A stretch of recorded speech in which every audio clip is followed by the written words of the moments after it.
Good, enjoy करो। और हाँ हारिब, जी बाबा। बेटा तुम दोनों का क्या प्लान है हनीमून के बारे में?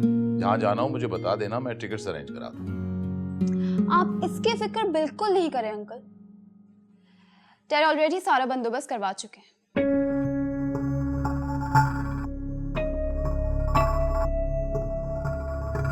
अच्छा, कि मुझे तो जमान ने बताया ही नहीं। डैड इस तरह की बातें सीक्रेट रखते हैं अंकल, उन्हें सरप्राइजेस पसंद है। हाँ ये तो है। एनीवे, तुम लोग जाओ एंजॉय करो।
अरे हारिब, तुम यहाँ? बड़ा सरप्राइज। क्यों, मैं यहाँ नहीं आ सकता क्या? एज यूजुअल तुम मजाक का फिर बुरा मान गए। तुम तो इस तरह की पार्टीज में नहीं आते थे ना, इसीलिए कह रहा हूँ। वक्त के साथ साथ बहुत कुछ बदल जाता है। सही कह रहे हो, वक्त वाकई बहुत कुछ बदल देता है। Come on Harib, let's dance. No, I don't want to. Come on Harib, इतनी खूबसूरत लड़की अगर मुझे डांस के लिए कहती तो मैं कभी मना नहीं करता। आपकी तारीफ। हाय, हम जिशान, हारिब का बेस्ट फ्रेंड। यूनिवर्सिटी में मिले थे, याद है? Hi, I'm Amber, Harib wife. What? Harib तूने शादी कर ली और बताया भी नहीं? हाँ हारिब, तुम अपने बेस्ट फ्रेंड को हमारी वेडिंग पे इनवाइट करना भूल गए। बस वो याद नहीं रहा। कोई बात नहीं, हारिब की पुरानी आदत है, बहुत जल्दी भूल जाता है। मैं शादी में नहीं आ सका, लेकिन जल्दी इनवाइट करूंगा आपको अपने फैशन शो पर। वाओ, तो आप डिजाइनर हैं? नहीं, मैं फैशन शो ऑर्गेनाइज करता हूँ और इस तरह की पार्टीज में भी इसीलिए आता हूँ ताकि खूबसूरत चेहरों को तलाश करके उन्हें प्रमोट कर सकूँ। एनीवेज, बहुत टाइम लिया आप लोगों का, मैं चलता हूँ। Have fun. Bye bye. तुम ऐसे हर किसी के साथ क्यों फ्री हो जाती हो? I don't like him at all. और तुमने उससे हाथ मिलाया? हारिब, मुझे इसमें ऐसी कोई बात नजर नहीं आई कि उससे बात न की जाए। तुम उसे जानती नहीं हो।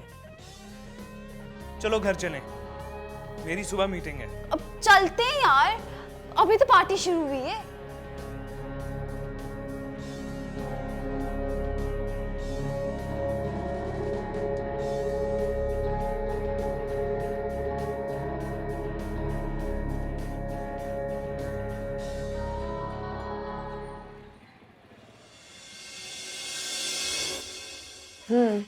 तो तुम बुटीक का काम छोड़ रही हो? जी। Finally you are switching your career, हाँ? जी मैम, कुछ ऐसी समझ लें। As you wish, Iman. It's your decision. I can only wish you best of luck. Thank you. Iman, तुमसे एक बात पूछूं? बुरा तो नहीं मानोगी? जी पूछिए। पता नहीं मेरा पूछना बनता है या नहीं, पर तुम्हारे साथ एक बहुत लंबा वक्त गुजारा है, so I am just concerned about you. Iman, क्या तुम्हारी और हारिब की शादी में कोई प्रॉब्लम चल रहा है?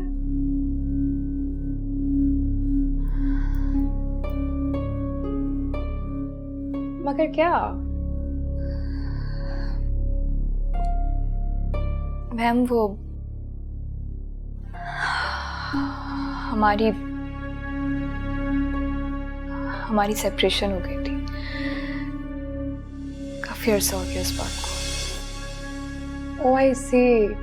मगर क्यों ईमान? मैम आप तो जानती हैं कि हमारा निकाह खुफिया हुआ था,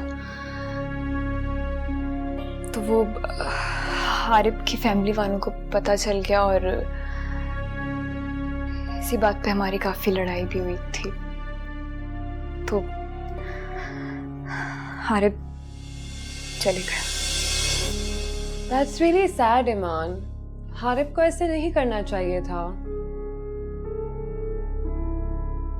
तुम्हारा उससे कोई कांटेक्ट है? नो। क्या उसको पता था that you were expecting? पता था। तो फिर क्या उससे अपनी औलाद का भी ख्याल नहीं आया ईमान?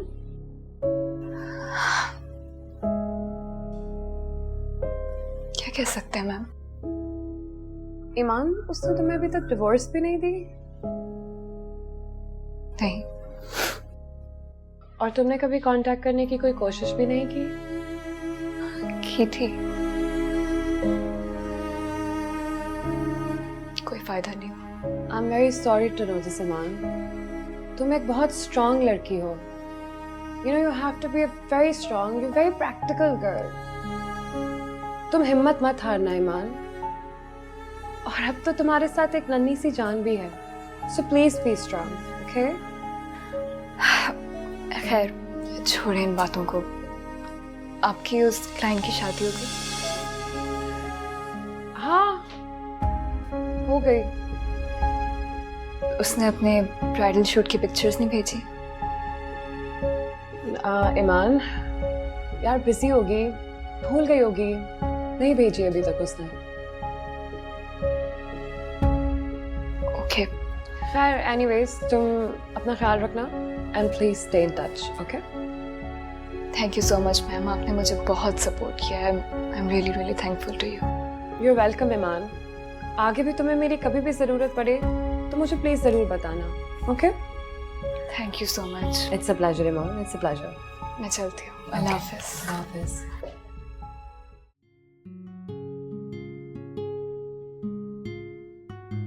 हारिब वैसे कितना अच्छा होता ना अगर हम अपनी नई लाइफ अपने नए घर में स्टार्ट करते। डैड ने कितना खूबसूरत डिजाइन करवाया था। तुमने फाइनल फिनिशिंग के बाद देखा नहीं ना? चलो और देखने चलते हैं। नहीं यार, किसी और दिन चलेंगे। कब? और हम उधर शिफ्ट कब होंगे? फिलहाल नहीं।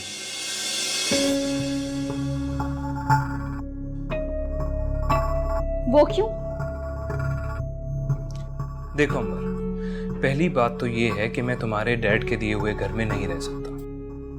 दूसरी बात, हम सारा दिन ऑफिस में इकट्ठे होते हैं। मुश्किल से जाके रात को मुझे पेरेंट्स के पास बैठने का वक्त मिलता है। लिहाजा फिलहाल मैं उन्हें छोड़ के कहीं नहीं जा सकता।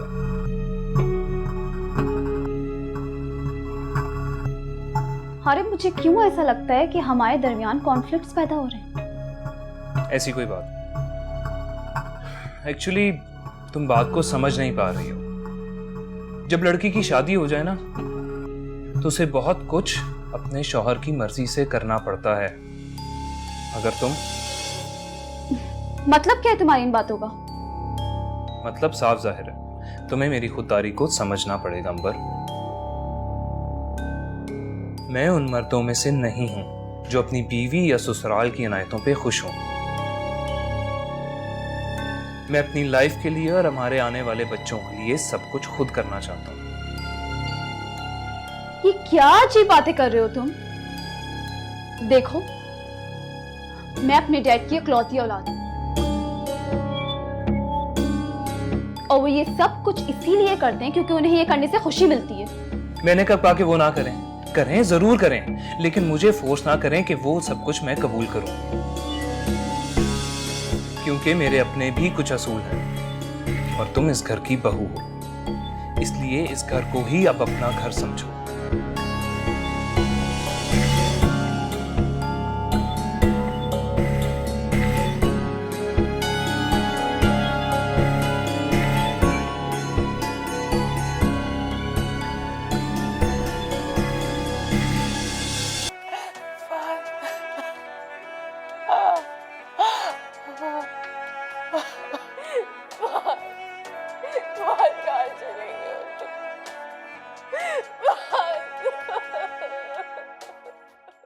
सब्र से काम लो रुबाब, सब्र से। और ज़ारा तुम भी मेरे बेटा, सब्र करो। मैं कैसे सब्र करूं मम्मी?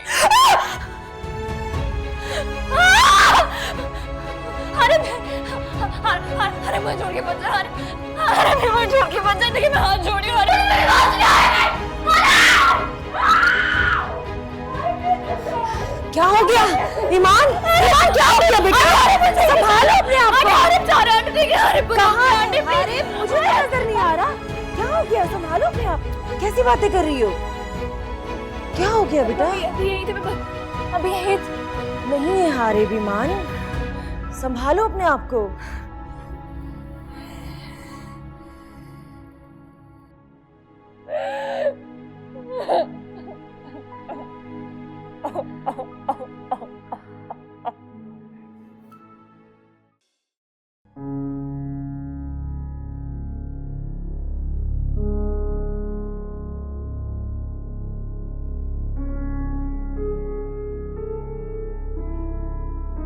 इनके पास तो बस एक ही काम रह गया है, ईमान ईमान और बस ईमान। तंग आ गई हूं मैं इस ईमान से।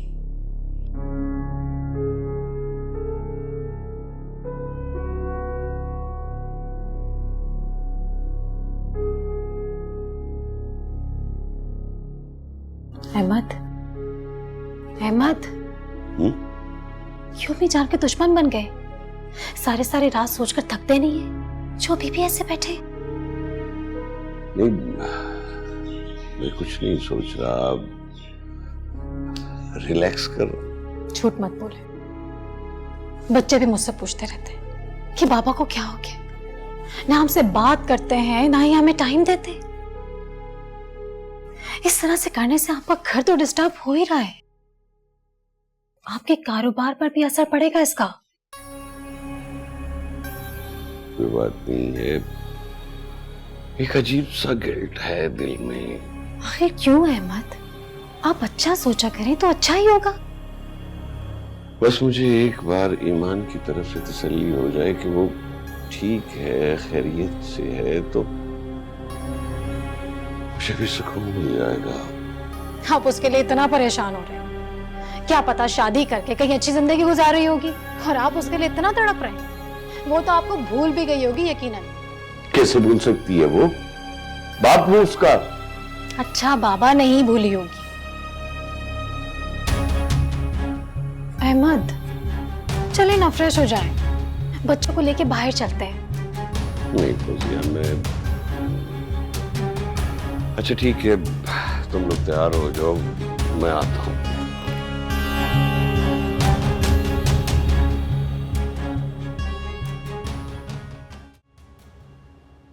तुम्हारी कैफियत समझ सकती हूँ बेटा, अपने प्यार को भुलाना इतना आसान नहीं है। तुम जितना मर्जी मजबूत बन जाओ, लेकिन कभी ना कभी उसकी कमी महसूस होगी तुम्हें। जब तक जान है, यादों के बबाल कहाँ जान छोड़ते हैं। खुद को संभालो ईमान, कब तक खुद को अजियत देती रहोगी और इस नन्ही सी जान को भी। संभालो अपने आप को बेटा। मैं तो तुम्हें बद्दुआ भी नहीं दे सकती यार, क्योंकि तुम मेरी बेटी के बाप हो। लेकिन जो तुमने किया उसका हिसाब अल्लाह तुमसे जरूर लेगा, जरूर लेगा।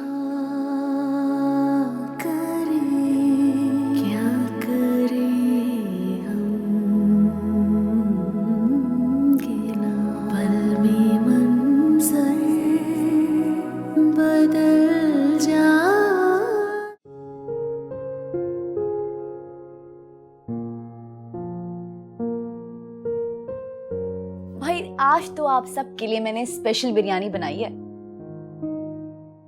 अंबर, तुम कब भाभी की तरह अपने हाथों से पका खाना खिलाओगी? आई डोंट कुक, और ये कौरमे बिरयानी वाली चीजें तो बिल्कुल भी नहीं। कोई बात नहीं बेटा, मैं तो नौशीन को भी मना करती हूँ। घर में इतने सारे मुलाजिम हैं, क्या जरूरत है तुम्हें खाना बनाने की? ठीक है, कल से मैं जुनेद भाई से कहूंगा कि नौशीन भाभी के हाथ का पका खाना छोड़ दें। इतने मुलाजिम तो है घर में, पका लेंगे खुद ही।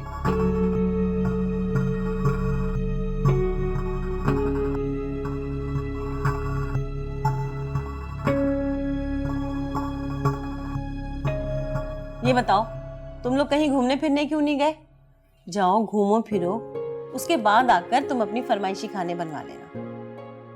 हम चले जाएंगे, वैसे भी अंबर ने सारी दुनिया तो घूमी हुई है।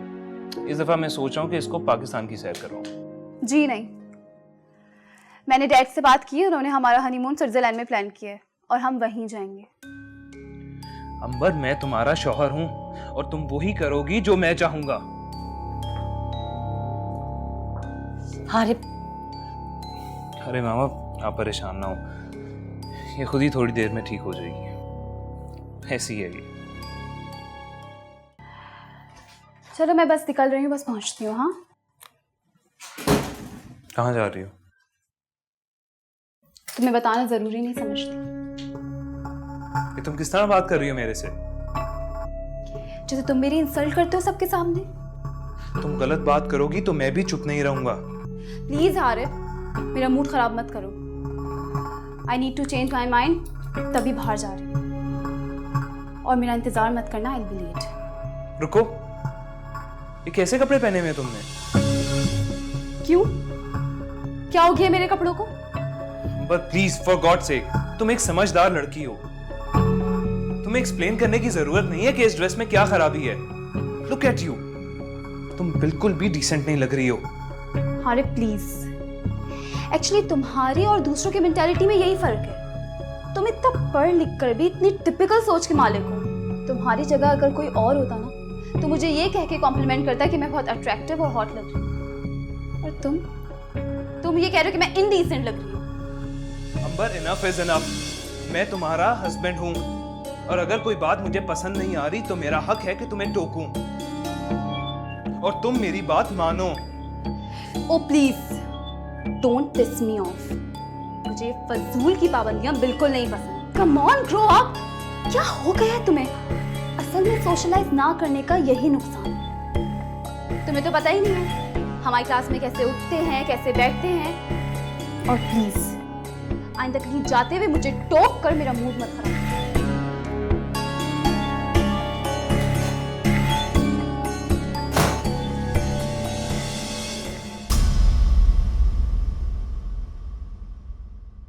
बात तो हो गई उससे, देखो क्या रिजल्ट आता है। और इसे क्या हो गया? ये क्यों इतना गुस्से में गई है? मुझे क्या मालूम क्या हुआ। कर ली होगी बहस हारिब से किसी बात पे। उसे भी तो शौक है हर बात पे बहस करने का। ऐसी कोई बात नहीं है, मैं आपको बताती हूँ। ये सारे ड्रामे ना इसके इस घर से अलग शिफ्ट होने के हैं और बस। ओह माय गॉड, किसी ने ठीक ही कहा है, ये सास बहू का रिश्ता कभी ठीक नहीं हो सकता। अब तुम भी टिपिकल सासों की तरह बिहेव करने लगी हो, बदजन हो रही हो उससे। मैं कोई बदजन नहीं हो रही इससे, मैंने खुद अपने कानों से जो सुना है वो आपको बता रही हूँ। अंबर हारिब से कह रही थी इस घर से दूसरे घर में शिफ्ट होने के लिए, जो इनके जमान साहब ने इनको दिया है। मेरा नहीं ख्याल कि हारिब इस बात को मानेगा। अल्लाह करे कि ऐसे ही हो, मुझे तो नहीं लगता। सब ठीक हो जाएगा, लाडली है ना, इसलिए जरा जिद्दी भी है, आहिस्ता आहिस्ता समझ जाएगी। मैं तो खुद यही चाहती हूँ कि हम सब मिलकर सुकून से अपने घर में रहें और मैं हारिब के बच्चों को अपने गोद में खिलाऊं। कर मुझे बहुत अफसोस हुआ। मेरे या तुम्हारे बस में नहीं कि हम माजी को बदल सके। हाँ, अलबत्ता ये जरूर कर सकते हैं कि जो हमारी करंट सिचुएशन है हम उसको कैसे हैंडल करें। जानती हूँ डॉक्टर ज़ारा, लेकिन मैं भी इंसान हूँ। मैं बहुत कोशिश करती हूँ अपने सोचों से लड़ने के लिए, लेकिन कभी कभी मेरा सब्र जवाब दे जाता। मैं समझ सकती हूँ ईमान, अल्लाह तुम्हारी मुश्किल जल्द आसान करे, लेकिन तब तक तुम्हें इस सिचुएशन के साथ खुद को संभालना होगा। आप बिल्कुल ठीक कह रही हैं डॉक्टर साहब, और आपको पता है मैं भी अब आपकी तरह दूसरों की काउंसलिंग करना चाहती हूँ। शायद इसी तरह मेरा दुख और दर्द कम हो जाए। ये तो बहुत अच्छा फैसला है, फिर इंतजार किस बात का है? अल्लाह का नाम लेकर ये काम फौरन शुरू कर दो। देखना फिर तुम्हें इतने लोगों की दुआएं मिलेंगी कि शायद इन्हीं दुआओं के सदके तुम्हारी मुश्किलें आसान हो जाएं। लेकिन डॉक्टर ज़हरा, फिर एक डर ये भी है कि मैं दूसरों को जिंदगी की तरफ कैसे वापस ला पाऊंगी, जबकि मैं अभी तक खुद को ही नहीं संभाल पा। यही तो तुम्हारा चैलेंज है ईमान। ऐसे हालात में पहला कदम उठाना हमेशा बहुत मुश्किल लगता है, पहला कदम उठाना, बट ट्रस्ट मी, अगर तुमने ये पहला कदम उठा लिया तो समझ लेना कि तुमने जिंदगी की बाजी जीत ली। फिर कोई मुश्किल, कोई रुकावट तुम्हें मंजिल तक पहुंचने से नहीं रोक सकती। काश कि ऐसा हो जाए डॉक्टर। काश मैं अपने दुख दर्द भुलाकर लोगों की तकलीफें कम कर सकूं। काश, और यूं मुझे सुकून और खुशी मिल जाए। काश नहीं, इस काश के लफ्ज को हमेशा हमेशा के लिए अपनी जिंदगी से निकाल दो। ये लफ्ज रिग्रेट है, यानी पछतावा और अफसोस। तुम्हें किसी भी वाक़ये पर अफसोस करने की जरूरत नहीं है। जो हो गया वो होना ही था, वो सब तुम्हारे बस में नहीं था, लेकिन जो है अब उस पर फोकस करो। अच्छा सोचोगी इंशाल्लाह अच्छा होगा। डॉक्टर ज़ारा, ये सब मफरूज है। अच्छा सोचने से अच्छा होना ऐसा नामुमकिन है। अच्छा सोचने से अच्छा होना ये ना सिर्फ मुमकिन है बल्कि यकीनी बात है। मगर कैसे डॉक्टर ज़ारा? देखो, जैसे हमारी ज़मीन में फोर्स ऑफ अट्रैक्शन है, यानी कशिश शकल, वैसे ही कायनात में भी एक कशिश शकल है जो इंसानी दिलो दिमाग से ऊपर आसमान तक कनेक्टेड है। इसे फिजिक्स के असूल की तरह समझो। इसीलिए तो हमारे बड़े बूढ़े कहते हैं कि मुंह से हमेशा अच्छी बात निकालो, बात पूरी हो जाती है। कभी सोचा है क्यों? क्योंकि उसके पीछे यही फोर्स ऑफ अट्रैक्शन होती है। इसीलिए आज से अपने माथे की रिंकल को चेहरे की डिंपल में बदल दो। हालात जैसे भी हो, मुस्कुराना और शुक्र अदा करना सीखो। हम जो भी सोचेंगे वैसे ही वाक़यात और हालात हमें खुद की तरफ खींचेंगे। यही है फोर्स ऑफ अट्रैक्शन। हाय समझ? काफी हद तक। कभी सोचा है ये तन्हाई हमेशा तुम्हारा पीछा करते हुए क्यों आ जाती है? क्योंकि बचपन से अब तक तुम्हारी सोच का फोकस तन्हाई पर है। अब एक बार तुम अपनी तन्हाई को एंजॉय करते हुए उसे भुला दो और लोगों में घुल मिल जाओ। कोई बामकसद काम करो और इमेजिन करो कि तुम अपने लाइफ पार्टनर के साथ हो, एक हैप्पी फैमिली में रह रहे हो। ट्रस्ट मी, एक दिन तुम ये सब कुछ अपनी आंखों के सामने होता हुआ देखोगी। Thank you so much doctor Zara. आपके पास आके मुझे अपने बहुत से सवालों का जवाब मिल जाता। अल्लाह ने शायद तुम्हें इसी मकसद के लिए इस दुनिया में भेजा है कि तुम इसी तरह लोगों के उलझे हुए सवालों को सुलझा सको। इंशाल्लाह डॉक्टर ज़ारा, मैं पूरी कोशिश करूंगी। मेरी बेस्ट विशेस तुम्हारे साथ। Thank you. मैं अब चलती हूँ, अपना ख्याल रखिएगा। Thank you once again. Welcome. Allah हाफ़िज़। अल्लाह हाफ़िज़।